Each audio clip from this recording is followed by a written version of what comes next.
Apakah penembakan terhadap calon Presiden Amerika Serikat 2024 Donald Trump terkait dengan motif politik dan apa dampak terhadap proses pemilu Amerika Serikat? Kita akan membahasnya bersama Duta Besar Republik Indonesia untuk PBB periode 2004 hingga 2007, Makarim Wibisono. Selamat sore, Prof. Makarim. Selamat sore, Mas.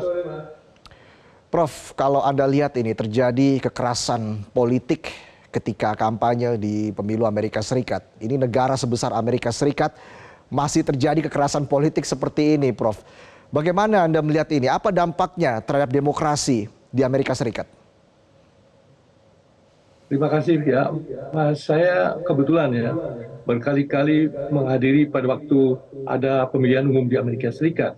Ya, saya melihat bahwa kasus mengenai penembakan ini tidak hanya terjadi waktu Donald Trump saja, tetapi juga pada waktu Ronald Reagan tahun 1981, juga Bob Kennedy ya tahun 68, John Kennedy juga meninggal tahun 1963, ya juga Arthur Breckner ya yang melakukan juga kejadian kayak begini ya. Jadi pada intinya bahwa masalah mengenai pemilihan umum di Amerika Serikat mendapat perhatian masyarakat secara luas dan juga sangat peka dalam arti kata suasana batiniah daripada para calon pemilih itu juga menentukan bagaimana reaksi mereka terhadap kasus-kasus pada waktu pemilihan itu sendiri. Jadi bagi orang yang mengikuti pemilihan umum di Amerika Serikat, kasus kejadian tertembaknya calon kandidat itu merupakan satu kasus yang beberapa kali terjadi di Amerika Serikat. Baik, tapi Anda melihat apakah memang tingkat kekerasan politik di sana semakin tinggi atau seperti apa, Prof? Kalau kita melihat ya bahwa sekarang ini khususnya pada masa rivalry antara John Biden dan Donald Trump ini, memang suasana pembicaraan dan pembahasan meruncing pada isu-isu yang sangat sensitif. Ya, demikian juga tata krama pada masa pemilihan umum ya itu juga tidak sama sekali diperhatikan dalam arti kata mereka ekspresi secara langsung dan secara tanpa memperhatikan mengenai etikanya itu. Jadi kedua juga sekarang konteks daripada hubungan Amerika Serikat dengan negara-negara lain juga sedang dalam keadaan yang tidak tenang ya.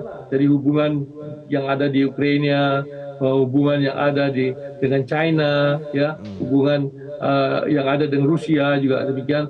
Jadi memang mereka sekarang masyarakat Amerika Serikat itu lagi mencari-cari tokoh yang bisa membuat Amerika Serikat bersatu dan juga bisa mengatasi problem-problem yang dihadapi oleh Amerika Serikat saat ini yang dibandingkan dengan periode-periode sebelumnya saat ini adalah sangat kritis gitu. Prof, seberapa kental sih motif politiknya dari penembakan terhadap Donald Trump ini? Karena kan kalau kita ingat dulu ada wacana anti-muslim yang dipicu oleh pernyataan Trump pada 2016 yang membuat kebencian terhadap warga muslim meningkat 32% saat itu. Ada komunitas Hispanik juga yang menjadi target lain dari retorika Trump.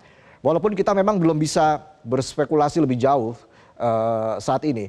Tapi apakah hal-hal itu bisa menjadi faktor yang mendorong seseorang secara ekstrim melakukan kekerasan politik? Ya, kita yang mempelajari mengenai kekerasan di dalam politik dan pemilihan umum itu bisa memperhitungkan bahwa fakta-fakta yang Anda sampaikan tadi itu sangat-sangat berpengaruh di dalam reaksi masyarakat pada calon-calon pemilih. Ya. Tetapi seperti diketahui ya, mengenai kasus apa yang terjadi dalam penembakan ini, itu membutuhkan waktu yang sangat teliti dan jelimet ya. Karena apa? Karena kita kasus John Kennedy yang terjadi tahun 63 sampai sekarang belum ada satu kesimpulan final mengenai siapa yang membunuh, siapa yang melakukan konspirasi mengenai hal itu ya.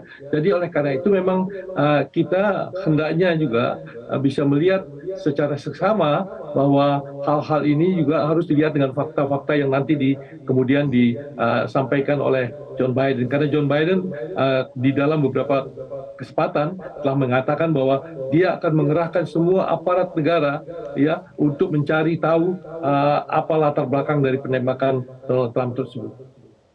Apakah menurut Anda memang retorika-retorika yang disampaikan oleh Trump dan Biden mungkin pada saat debat juga begitu ya, justru ini semakin membuka ruang kekerasan politik menuju pemilu 5 November mendatang. Ini kan bahkan sudah ada kejadian nyatanya ini, para ekstremis berani melakukan kejahatan nyata seperti ini. Bagaimana Anda melihat retorika-retorika yang terus disampaikan oleh Trump dan Biden atau perang retorika antara mereka? Seperti apa pandangan Anda? Ini masalah pemilihan umum di Amerika Serikat pada saat ini kan adalah sangat khusus ya. Kalau kita melihat ya bahwa calon dari Demokrat dan calon dari Republik itu adalah pribadi-pribadi senior yang ada di Amerika Serikat. Ya, jadi kalau kita melihat adalah tokoh-tokoh yang dekat dengan 80 tahun lah yang akan memimpin Amerika Serikat sendiri. Jadi orang masyarakat Amerika Serikat sendiri sekarang juga masih belum bulat mengenai siapa calon yang akan dimajukan pada nanti hari Senin yang akan datang, ya, karena ada yang mempertanyakan apakah misalnya saja orang yang sudah berusia seperti John Biden itu masih layak untuk maju lagi gitu, ya. Nah, jadi ini memang merupakan satu pertanyaan bagi masyarakat Amerika Serikat karena ini adalah calon-calon yang tertua di Amerika Serikat dalam masalah pemilihan umum. Kedua juga masalah-masalah yang dipertanyakan oleh masyarakat juga Amerika Serikat juga kenapa ya kasus-kasus yang bertalian dengan krisis dengan China, bagaimana krisis dengan Ukraina itu tidak selesai lagi dengan kasus yang ada di Palestina ya. Malahan sekarang kan kita melihat ya reaksi daripada masyarakat Amerika Serikat sedemikian luas yang melihat bahwa kejadian-kejadian yang terjadi di Gaza dan di Palestina itu merupakan suatu kejadian yang membutuhkan penanganan yang seksama ya. Jadi kasusnya complicated ya, tetapi calon-calon yang muncul itu adalah calon-calon yang sangat senior ya. Jadi ini menimbulkan juga persoalan-persoalan bagi masyarakat Amerika Serikat. Baik. Terakhir singkat saja Prof. Makarim, apakah dengan adanya kejadian ini justru akan semakin menguatkan posisi Partai Republik khususnya citra dari Donald Trump itu sendiri? Seperti apa pandangan Anda? Bagaimana Anda melihat ini, Prof?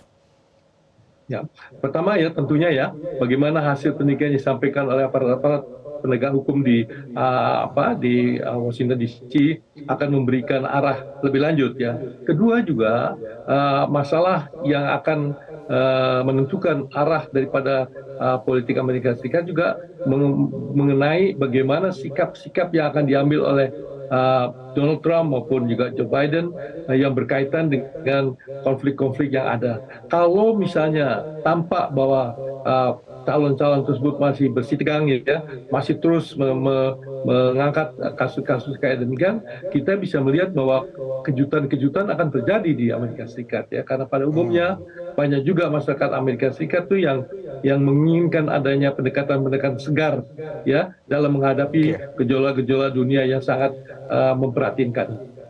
Baik, Prof. Makarim, terima kasih atas analisanya di program Prime Time News hari ini. Salam sehat dan selamat sore.